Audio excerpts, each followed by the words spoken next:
बुलढाण्यात बदलापूर घटनेची पुनरावृत्ती झाली आहे। चिखली तालुक्यातील पेठ इथल्या संत ज्ञानेश्वर वसतिगृहात 7वीत शिकणाऱ्या 12 वर्षीय अल्पवयीन मुलावर याच वसतिगृहाच्या अधीक्षकानं लैंगिक अत्याचार केला।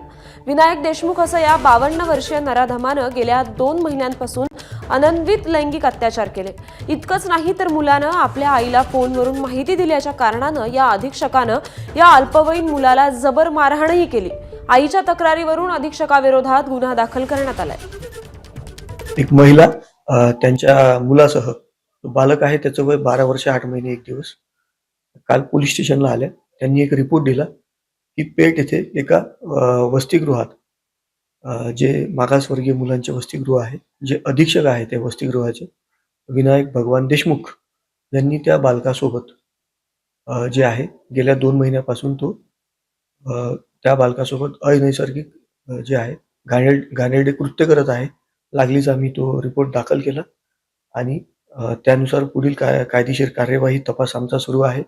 आरोपी जो आहे आमच्या अटकेत आहे आणि अद्याप तो आमचा तपास सुरू आहे। दरम्यान या नराधम अधीक्षकानं इतर अनेक मुलांवरही अत्याचार केल्याचं बोललं जातंय। याचा तपास पोलीस करतायत। मात्र एबीपी माझाची टीम वसतिगृहावर पोहोचली असता तिथली सुरक्षा व्यवस्था वाऱ्यावर होती। वसतिगृहात कुणीही सुरक्षा रक्षक नव्हता, त्यामुळे शासनाकडून चालवण्यात येणाऱ्या मागासवर्गीय विद्यार्थ्यांच्या वसतिगृहाची सुरक्षा ऐरणीवर आली आहे। इथून आढावा घेतलाय आमच्या प्रतिनिधींनी। बुलढाणा जिल्ह्यातील चिखली तालुक्यातील पेठ या ठिकाणी संत ज्ञानेश्वर वसतिगृहात एका अधीक्षकाने 12 वर्षीय अल्पवयीन विद्यार्थ्यावर लैंगिक अत्याचार केले आणि या घटनेमुळे संपूर्ण बुलढाणा जिल्ह्यात हळहळ झालेली आहे। या ठिकाणी आपण जर का बघितलं तर हेच ते संत ज्ञानेश्वर वसतिगृह आहे आणि या वसतिगृहात आदिवासी विद्यार्थी राहतात। जवळपास अनेक विद्यार्थी या वसतिगृहात राहतात।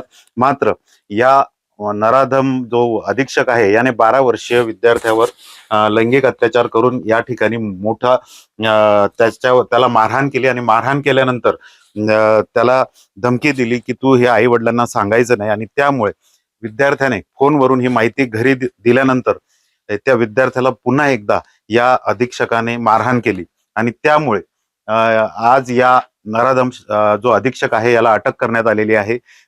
या घटनेने संपूर्ण बुलढाणा जिल्ह्यात मोठी खळबळ उडाली आहे।